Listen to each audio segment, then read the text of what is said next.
SIR में गड़बड़ी की शिकायत लेकर वरिष्ठ कांग्रेस नेत्री और पूर्व मंत्री डॉक्टर विजय लक्ष्मी साधो कार्यकर्ताओं के साथ एसडीएम मंडलेश्वर के कार्यालय में पहुंची। एसआईआर को लेकर जो आशंका कांग्रेस पार्टी के शीर्ष नेतृत्व ने व्यक्त की है, उसी आशंकाओं का समाधान जानने के लिए सारे दस्तावेज लेकर और एसडीएम पूर्वा मंडलोई से सीधे सवाल पूछे, जिसका उत्तर देने में एसडीएम असहज हो गई। महेश्वर विधानसभा क्षेत्र में एसआईआर का काम चल रहा है। मतदाता सूची का प्रथम प्रकाशन किया जाकर 22 जनवरी तक दावे आपत्तियां ली जा रही है। कांग्रेस पार्टी ने शिकायत की है कि आपत्तियां लेने का काम संदिग्ध है। एक ही व्यक्ति 100 से अधिक नामों पर आपत्ति ले रहा है। महेश्वर के 10 से 12 व्यक्ति पहाड़पट्टी के गांव रमजानपुरा प्रेमपुरा में ऐसे लोगों के नाम पर आपत्ति ले रहा है जो विगत 200 वर्षों से यहां निवास कर रहे हैं।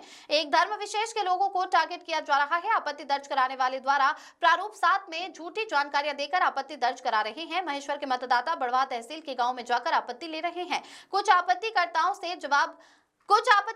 से जब मोबाइल पर चर्चा की गई तो उन्होंने बताया कि मैंने कोई आपत्ति दर्ज नहीं कराई। एक आपत्तिकर्ता इंदौर निवासी निकला। डॉक्टर विजय लक्ष्मी साधो ने कलेक्टर से मांग की है कि रिटर्निंग अधिकारी आपत्तिकर्ताओं की सूची उपलब्ध कराए, साथ ही आपत्ति झूठी पाई जाने पर आपत्तिकर्ता के खिलाफ दंडात्मक कार्रवाई की जाए। राकेश शर्मा की रिपोर्ट। लास्ट मोमेंट पे बीएलओ के माध्यम से हम लोगों ने जानकारी ली, कांग्रेस के लोगों ने, तो हमें जानकारी मिली कि इन्होंने एक ही व्यक्ति ने लिस्ट उठा के और ये आपत्तियां कर रहे हैं। उदाहरण के लिए महेश्वर के 12-13 लोग घुसे हुए हैं पूरे उधर पहाड़पट्टी में और उधर रमजानपुरा प्रेमपुरा साइड, और इवन जो बड़वा तहसील की 29 पंचायतें हैं वहाँ भी शिकायतें करते फिर रहे हैं। वहाँ के लोग इधर कर रहे हैं, वहाँ के इधर के उधर कर रहे हैं, जबकि स्पष्ट इनकी जो निर्वाचन प्रक्रिया के जो प्रारूप बना हुआ है, जो इनके नियम है, उसमें 3 नंबर के ऊपर स्पष्ट है कि जहाँ पंजीकृत करता है वो वहीं पर शिकायत आपत्ति दर्ज कर सकता है, पर ये मान्य नहीं कर रहे हैं। इनका कहना है कि विधानसभा का कोई भी कर सकता है, जो रूल में नहीं है। दूसरा, एक व्यक्ति ये बताने की स्थिति नहीं है कि भैया एक व्यक्ति कितनी आपत्तियां ले सकता है।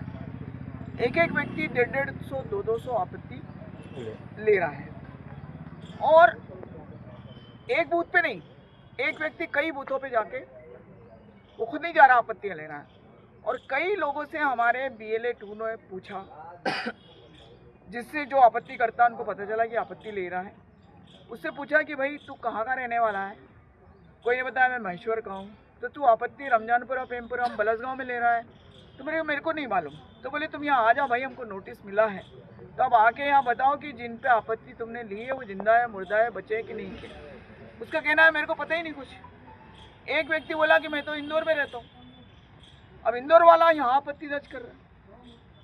इस तरह की हरकतें हो रही है, और ये लोग भाजपा के कार्यकर्ता के रूप में काम कर रहे हैं, और जो कांग्रेस विचारधारा के मतदाता हैं उन पर टारगेट करते हुए हर पोलिंग बूथ पर ये अपने 1-2 व्यक्तियों के माध्यम से आपत्तियां दर्ज करवा के उनके नाम काटे जा रहे हैं।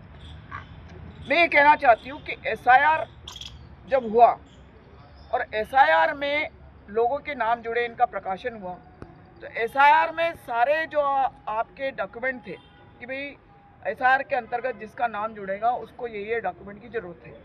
उसी के आधार पर जो मतदाता सूची प्रकाशित हुई, जिसका प्रकाशन हुआ, अब उस मतदाता सूची का प्रकाशन निर्वाचन आयोग ने जब किया, सारे डॉक्यूमेंट लेकर उन्हीं पे आपत्ति दर्ज कराई जा रही है, तो मुझे समझ में नहीं आता कि एसआईआर फिर जो किया आपने, वो तो सारे डॉक्यूमेंट लेके वो तो ऑथेंटिक है, उसके ऊपर आप आपत्ति कैसे आप ले सकते हो? ये एक सोचने वाली विषय है। इसका मतलब है कि गालपेल कर रही है, पूरा घोटाला कर रही है बीजेपी की सरकार, और कांग्रेस विचारधारा के लोगों को ज़्यादा से ज़्यादा वो काटने की कोशिश कर रहे हैं।